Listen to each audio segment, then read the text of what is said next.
Hello दोस्तों, कैसे हैं आप सब। उम्मीद है आप सब जहां भी होंगे ठीक होंगे। अगर आप ये स्टोरी पहली बार सुन रहे हैं तो इसे पूरा समझने के लिए आपको इसका पिछला पार्ट ज़रूर देखना चाहिए। अधीर ने उसके चेहरे को पकड़ते हुए कहा ये, और उसके ओठों के पास आने लगा तो अधीरा ने उसके ओठों पर अपना हाथ रख दिया और उससे बोली, कुछ नहीं मिलेगा आपको, पास आए तो खबरदार। जो आप आज मेरे एक तो दीदी से कान पकड़वाते हैं, कभी खुद हंसते हैं फिर बाद में, और फिर इन्हें प्यार करना याद आता है।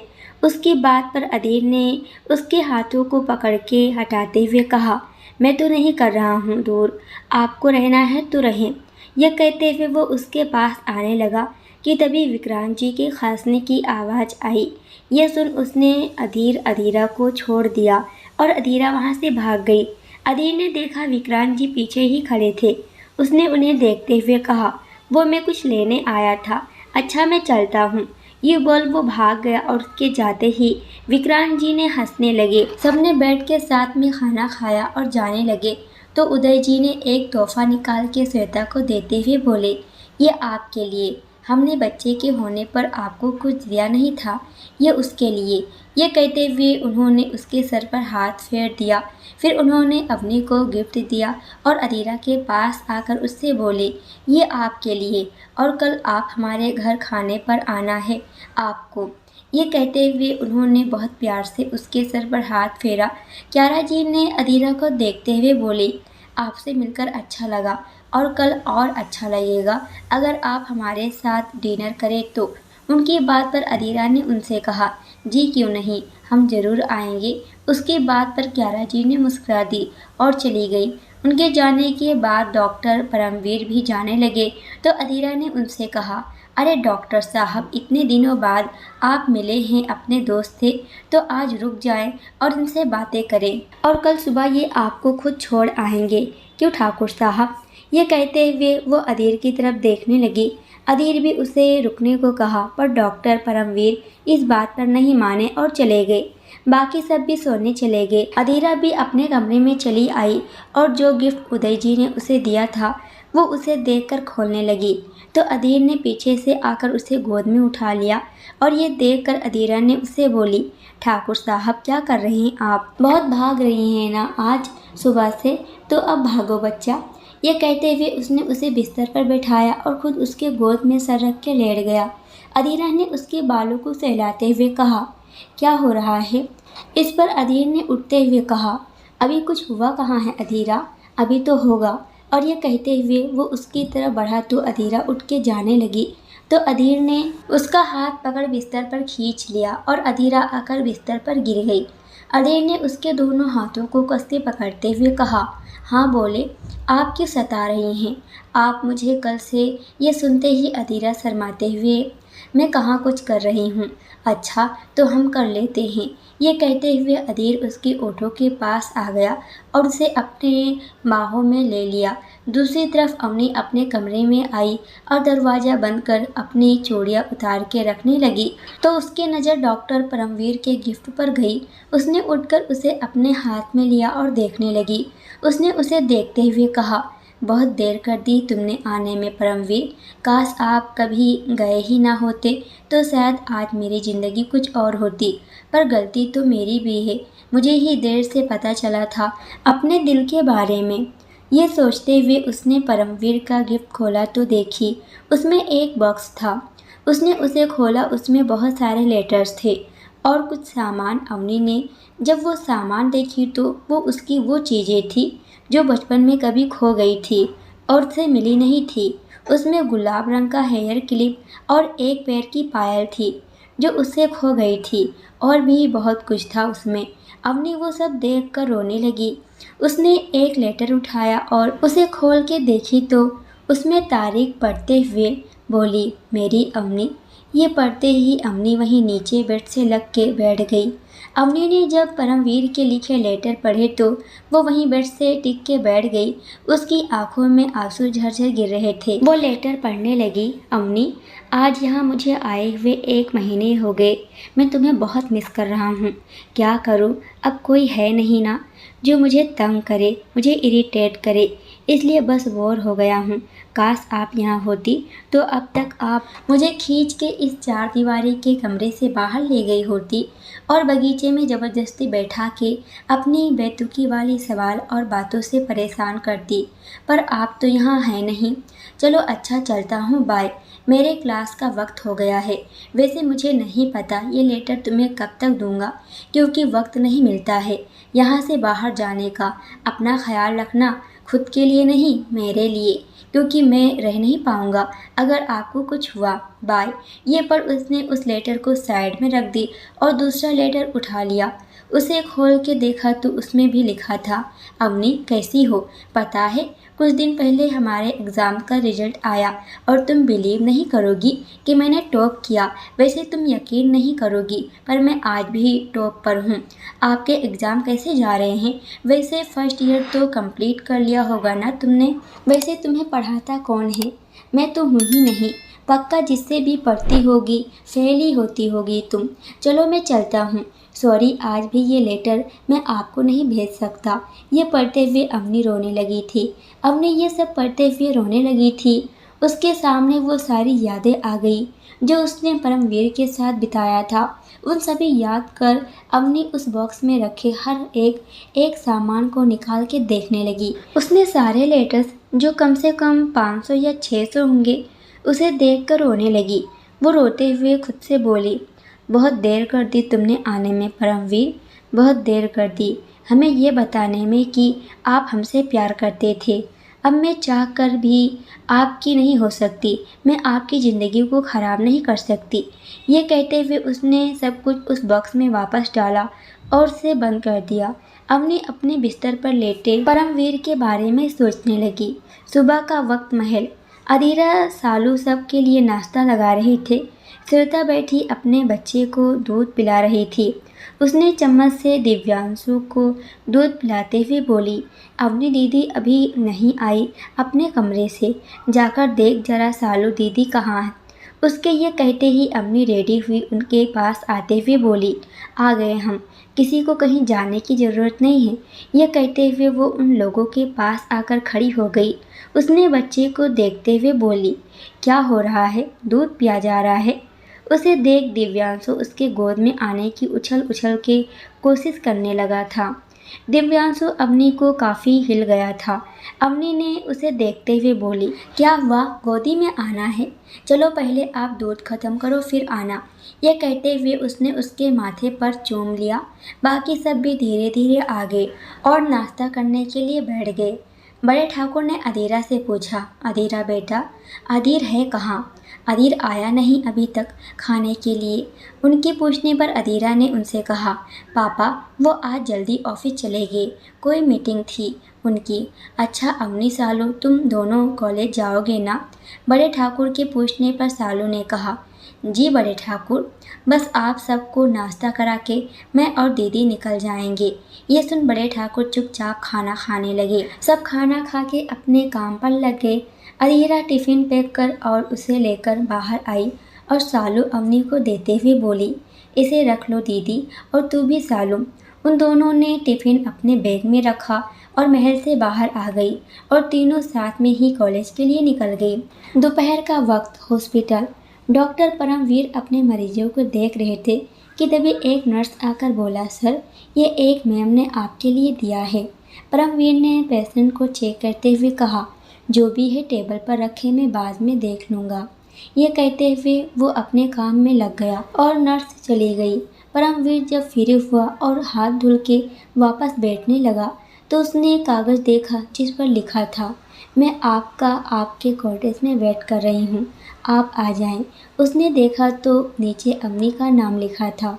वो इतना पढ़ते ही सब कुछ छोड़ छाड़ के वहाँ से सीधा कॉटेज की तरफ भागा।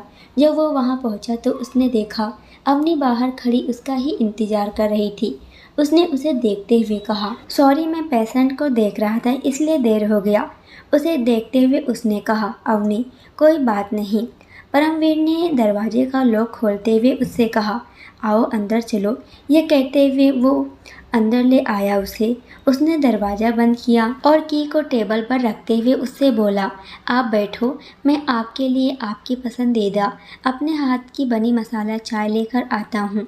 ये बोल वो किचन की तरफ जाने लगा तो अवनी ने उससे कहा, नहीं रहने दो, आपसे बस बात करना था बस। उसके ये कहने पर परमवीर ने उसकी तरफ देखते हुए कहा, हाँ बोलो।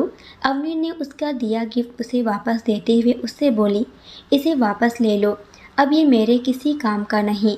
ये बोल उसने बॉक्स टेबल पर रख दिया। परमवीर ने उसे देखते हुए कहा, क्यों, क्या अब कोई और पसंद आ गया, या फिर किसी और के कहने पर इस बार भी बिना अपनी पसंद से शादी करना चाहती हैं? शायद तुम मेरे बारे में जानते नहीं हो, मैं एक शादीशुदा औरत हूँ। और वो इतना ही बोल पाई थी कि तभी परमवीर ने आगे कहा, और आप विधवा हो चुकी हैं, आपने खुद अपने पति को मारा है, यही बताना चाहती हैं ना मुझे? अवनी ने यह सुनकर उसे देखते हुए बोली, आपको ये सब कैसे पता? परमवीर ने उसे बैठाते हुए कहा, आज सुबह ही अधीर ने मुझे फ़ोन करके सब कुछ बताया, तुम्हारे साथ क्या हुआ और कैसे तुमने सब कुछ अकेले सहा। लगता है तुम मुझे भूल गई थी, या तुम्हें मुझ पर भरोसा नहीं था अवनी, पर गलती हमारी भी थी कि हमने आपसे कभी नहीं कहा कि हम आपसे प्यार करते हैं और बहुत करते हैं। लेकिन वो गलती मैं आज नहीं करना चाहता, लेकिन अब वक्त और हालात कुछ और हैं परमवीर। मैं वो अवनी नहीं हूँ और ना ही तुम्हें कोई खुशी दे सकती हूँ, ना मैं अब तुमसे वो प्यार नहीं कर सकती। उसके ये कहने पर परमवीर ने उसके सामने घुटने पर बैठकर उसका हाथ अपने दोनों हाथों में लेते हुए कहा, मत दो, कुछ मत दो आप हमें, नहीं चाहता आपसे कुछ, बस दो चीज़ें दे दो, मुझे मेरी अवनी दे दो, बाकी मैं तुमसे कुछ नहीं चाहता। लेकिन इसके बदले में मैं आपको बहुत कुछ दूंगा, आपकी खुशियाँ, आपके ओठों की हंसी और आपकी ज़िंदगी का सुकून। आप चाहें तो मुझे कोई खुशी मत दो, पर अपने आने की खुशी मुझे मेरी ज़िंदगी में दे दो। उसके ये कहने पर अवनी ने उसे रोते हुए कहा, मैं नहीं दे पाऊँगी, क्योंकि मैं अपने परिवार को धोखा नहीं दे सकती। उन्होंने मुझे बेटी माना है, भरोसा किया है, मैं उनके भरोसे को नहीं तोड़ सकती, माफ़ कर दे। ये बोल वो उठ खड़ी हुई और जाने लगी तो परमवीर ने उसका हाथ पकड़ उसे अपने कमरे की तरफ ले गया। अवनी ये देखकर उसे बोली, ये क्या कर रहे हैं आप, हाथ छोड़े हमारा। परमवीर ने कमरे का दरवाज़ा खोल के लाइट ऑन किया और उसे दिखाते हुए कहा, ये देख रही हैं, इस हाल में जीता हूँ मैं, आपके अलावा किसी को भी मैं आज भी अपनी ज़िंदगी में लेकर नहीं आया हूँ। आपकी इन तस्वीरों को देखकर मेरी सुबह की शुरुआत होती है और इसी से मेरी शाम। आप छोड़ के जा सकती हैं मुझे, पर मैं आपको ऐसे ही प्यार करता रहूँगा। देखें आप कब तक नहीं आती।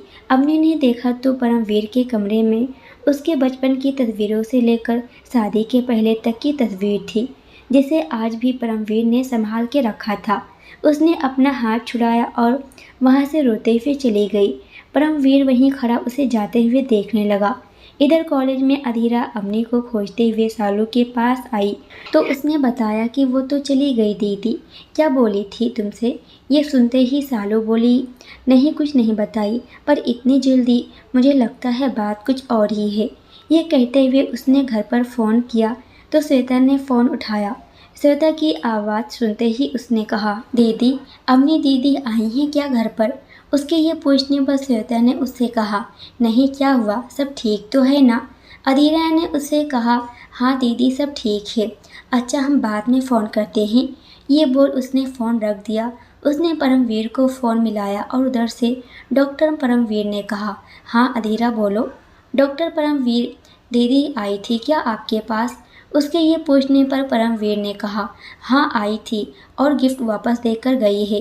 परमवीर की बात पर उसने कहा, क्यों, क्या हुआ, उन्होंने कुछ कहा है क्या? उन्होंने मुझसे रिश्ता करने से मना कर दिया और यहाँ से गुस्से में चली गई। ये सुनते ही अधीरा ने उससे कहा, और आपने जाने दिया होगा ना? परमवीर ने मुंह लटका के कहा, और क्या करता, कुछ नहीं, आप बस मुंह लटका के बैठे रहें, क्योंकि वैसे भी आपने कौन सा पहले कुछ किया था। अरे थोड़ी हिम्मत दिखाई होती तो आज दीदी आपके साथ होती और दोनों खुश होते आज, पर नहीं, आपको तो बस दीदी को जाते हुए देखना है। अच्छा बैठो। अरे जब आप खुद नहीं चाहते तो मैं क्यों आपकी मदद करूं? अधीरा गुस्से में ताने मारे जा रही थी। अधीरा उसे सब कुछ तो कह दिया, पर ना जाने क्यों वो मान ही नहीं रही है। बस ना बोल के चली गई। मैं क्या करता, अब आप ही बताओ। उसकी बात सुन अधीरा को बुरा लगा। उसने कहा, सॉरी डॉक्टर, पर आप चिंता मत करें, मैं हूँ ना, मैं कुछ करती हूँ। ये बोल उसने फ़ोन रख दिया। वो वहाँ से सालू को लेकर सीधे अधीर के ऑफिस के लिए निकल गई। जब वो अधीर के ऑफिस पहुंची, उसने सालू को वहीं रुकने का बोलकर और खुद अंदर उसके कैबिन में चली गई। वो अंदर गई तो देखी तो अधीर फाइल्स देख रहा था। वो अंदर आते हुए बोली, आप फ्री नहीं हो क्या? उसे वहाँ देख अधीर हैरान होते हुए बोला, आप यहाँ क्या कर रही हैं? वो हमें आपसे बात करनी थी, सुनो ना। ये कहते हुए वो उसकी गोद में बैठ गई और अपनी बाहें बहुत प्यार से उसके गले में डालते हुए बोली, मेरा एक काम कर दो। उसके ऐसे कहने पर अधीर ने उसे पकड़ते हुए कहा, आप एक तो ऐसे ना पकड़ा करे वाइफी, हमें हम ना बहुत डर जाते हैं। आजकल आपको ऐसे पकड़ने पर जब जब आप ऐसे प्यार दिखाती हैं तो कुछ ना कुछ खुराफात आपके दिमाग में ज़रूर चलता रहता है। और अब क्या सोच के आई हैं आप? अधीरा ने बहुत प्यार से उसे देखते हुए बोली, आप कितने अच्छे हैं। मेरे कहने पर आपने डॉक्टर साहब से बात की। एक बार मेरे कहने पर आप दीदी से बात कर लो ना, और उससे पहले घर वालों से बात कर लेना, क्योंकि उन्हें मनाना बहुत मुश्किल हो सकता है। वैसे ऐसा होना तो नहीं चाहिए, पर फिर भी आप देखो ना बात करके, प्लीज़ प्लीज़। उसके ऐसे कहने पर अधीर ने उसे देखते हुए कहा, मतलब मुझे क्या समझ रखा है आपने अधीरा?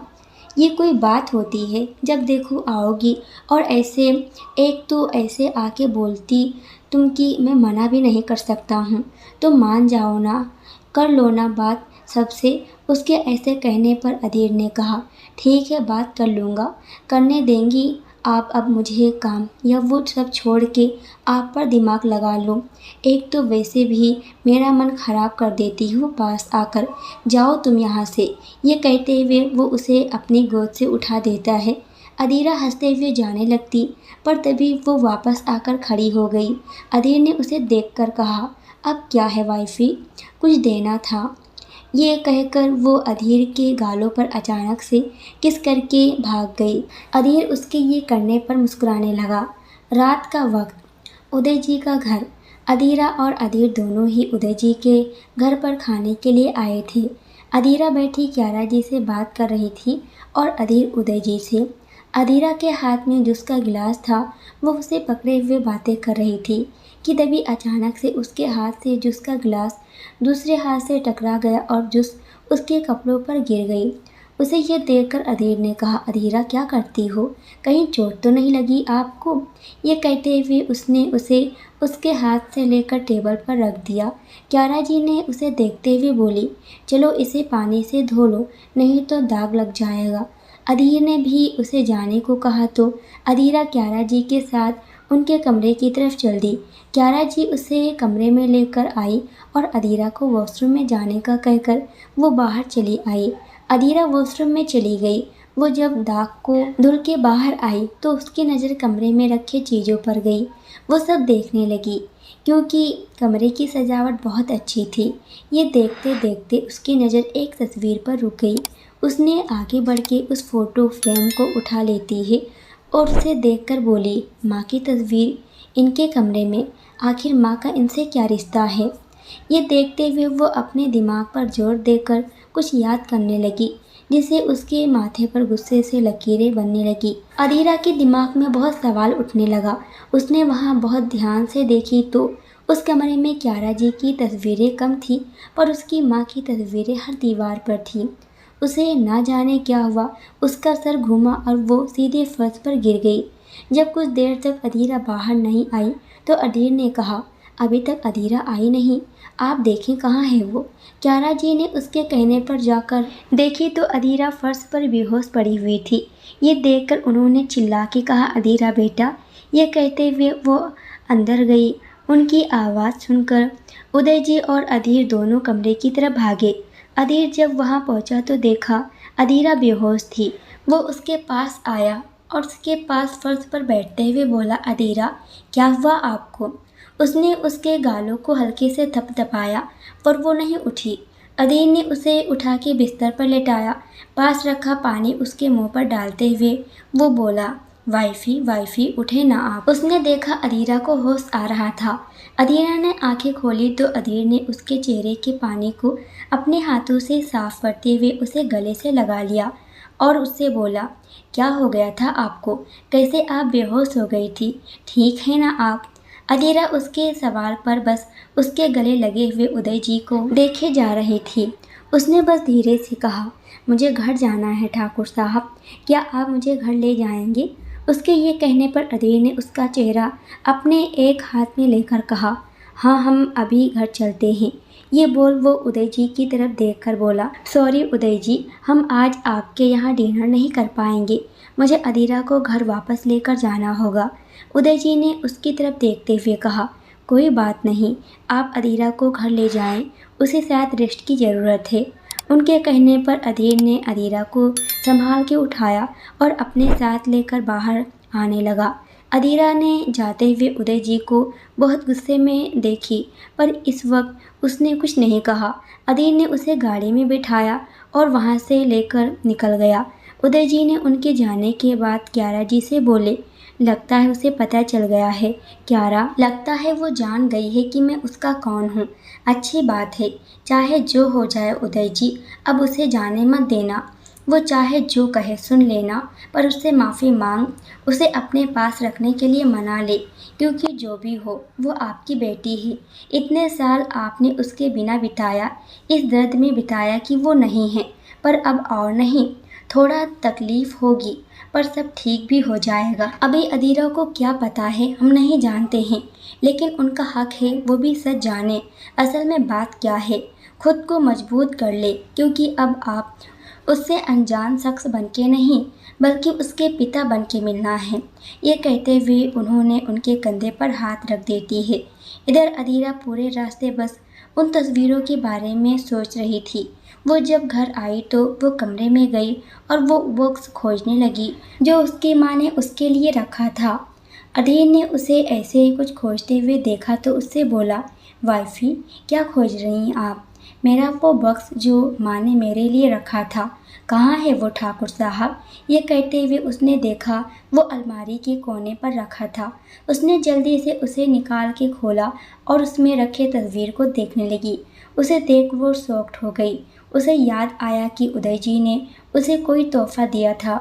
उसने उसे भी खोल के देखा तो उसमें वैसे ही कंगन था जैसा उसने अपने हाथ में पहना था। अदीर ये देख रहा था।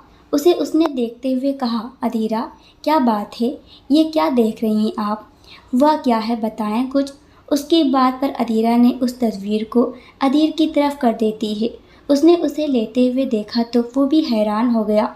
उसने उसे देखते हुए कहा, ये तो उदय जी, पर आपकी माँ के साथ। ये कहते हुए उसने उसकी तरफ देखा और उसके आंसू देख वो समझ गया कि उदय जी ही वो आदमी हैं जो उसके माँ को छोड़ के गए थे।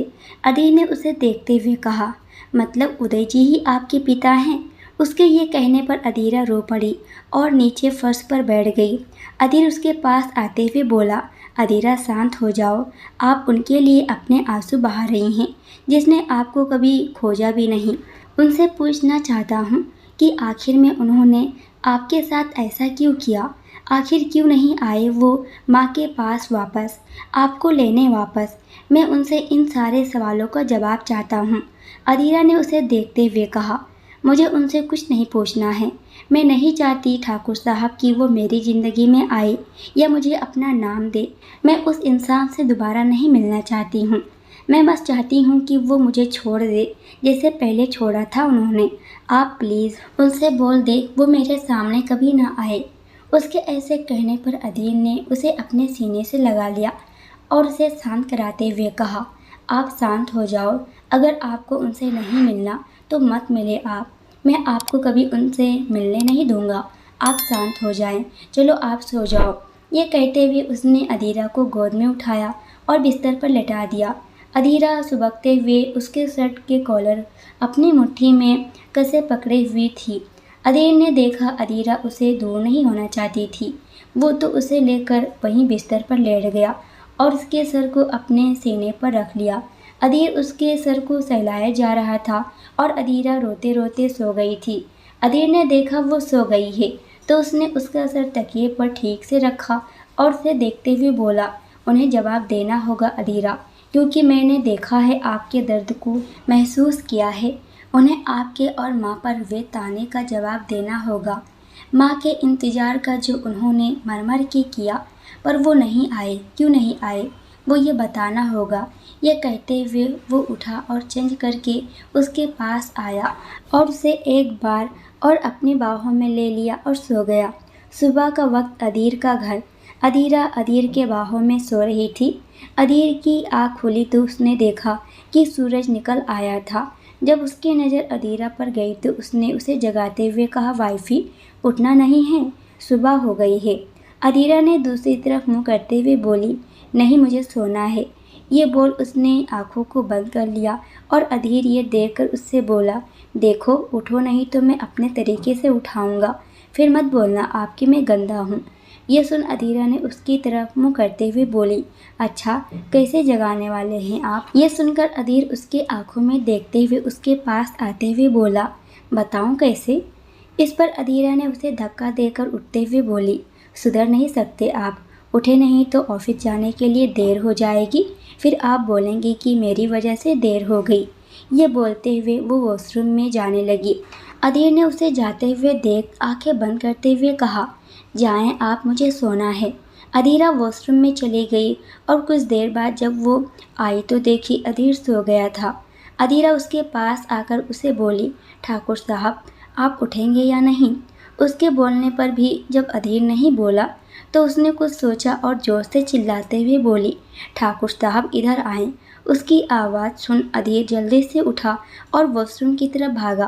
वो दरवाज़ा नॉक करके पूछने ही वाला था कि तभी अधीरा ने पीछे से उसे अंदर धक्का मारकर और गेट बंद कर देती है। अधीर ने अंदर से दरवाज़ा खटखटाते हुए कहा, अधीरा दरवाज़ा खोलो, देखो मैं गुस्सा हो जाऊँगा, पहले आप नहा ले तब खुल जाएगा दरवाज़ा, नहीं तो बैठे रहें अंदर। उसके ये बोलने पर अधीर ने कहा, मैं तुम्हें देख लूँगा, मुझे बाहर आने दो।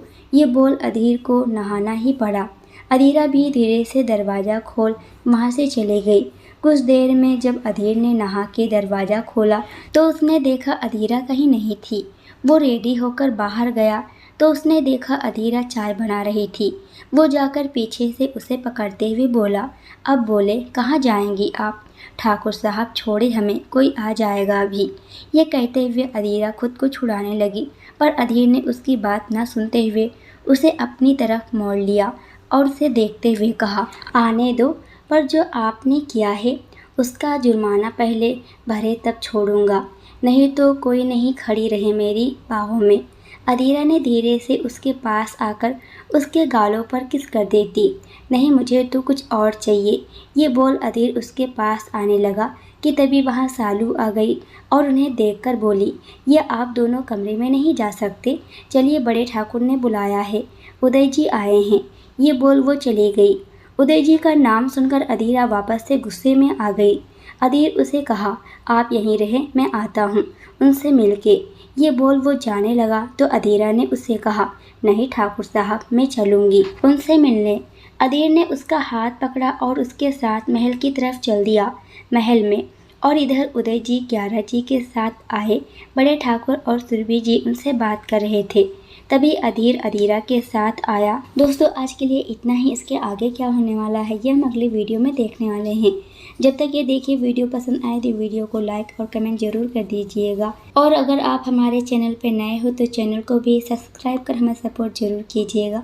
पूरी वीडियो देखने के लिए आप सभी का बहुत बहुत धन्यवाद।